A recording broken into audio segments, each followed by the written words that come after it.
አራጋው ሞላ እባላለሁ። አምናው በ2016 ሽንኩርት ዘር ተሰጥተን ያው እንደሚሆን መቼም እንትን ጉዳይ አድርገን ተጠቅመናል። ዘንድሮ ሽንኩርቱን በልምድ የሰጡኝ ስል አይ ቀየራን ጎመን ነው መቀየር ያለበት ተባለ። ጎመኗ ተሰጠነ። እቺኛይቱ እንደማነስ ስትል እቺኛይቱን ደግሞ ከአንድ ሰው ገዝቼ ጣና የምትባል ፈል እሷንም ጨምረን ያው በመስራትና በማለት ያው ባለሙያዎች በሰጡን መመሪያ ጉዳይ ተፈሉ አንስተን እስከ ማዛመቱ እየሰራን እንገኛለን። እንደውም ጭማሪ እንደዚሁ እገዛ ብናገኝም በቀርም ደግሞ በራሳችን ቢሆን ተነሳሽነት የዚህን አይነት ስራ መስራት ግድ ይለናል ብዬ ነው ማስብ ያለው። እውነት አለው ሁኔታው የስራው አሁን ይሄና ያ አብሮ ነው ስራው እንትኑ ግን ዘሩ ግን በጣም ይሄ ዘር በስፋትና በእንትን ቢቀርብልን በጣም ይመቻል ብዬ ነው እኔ በራሴ ወስደው እና የዘር ቅርበት ማዳበሪያ ያው እያነሰነ ነው። ዘሩ ደግሞ አንሷን በጥሩ በጭማሪ ቢቀርብልን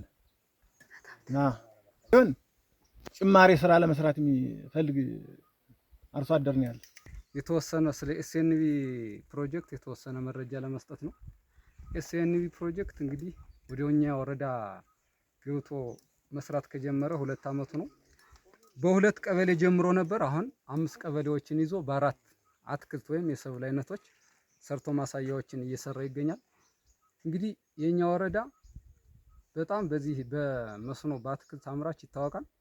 በዚህ መሰረት ኤስኤንቪ የሚያመጣቸው ዘሮች ከፍተኛ በትንሽ ማሳ ከፍተኛ ምርት የሚሰጥ ዲቃላ ዝርያ ነው የሚያመጣ።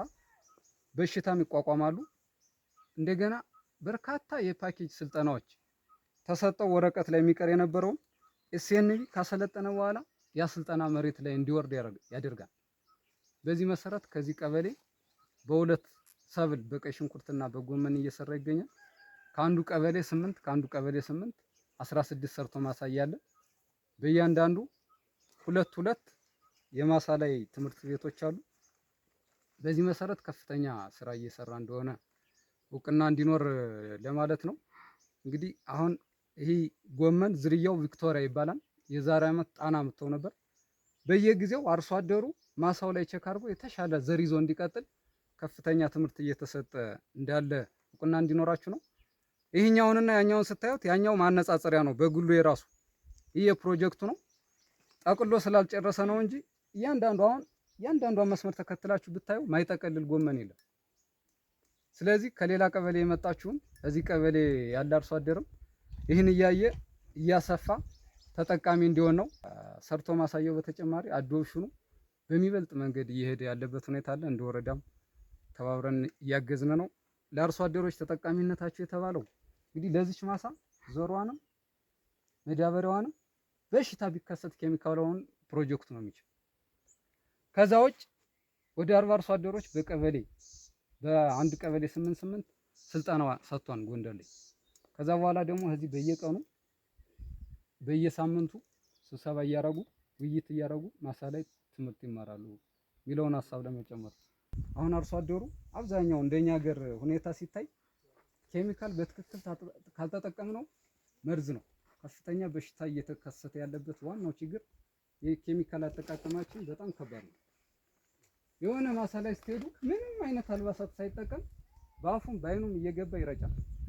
አሁን ይህን ሰልጥኖ አለባበሱን አልብሰን ያመጣ ነው። እናንተ አይታችሁ ነገ በኋላ ከቻላችሁ እሱን አግኝታችሁ እሱ እንዲረጨላችሁ ማለት ካልሆነ ደግሞ ልክ በዚህ መንገድ አለባበሳችሁን አስተካክሉ።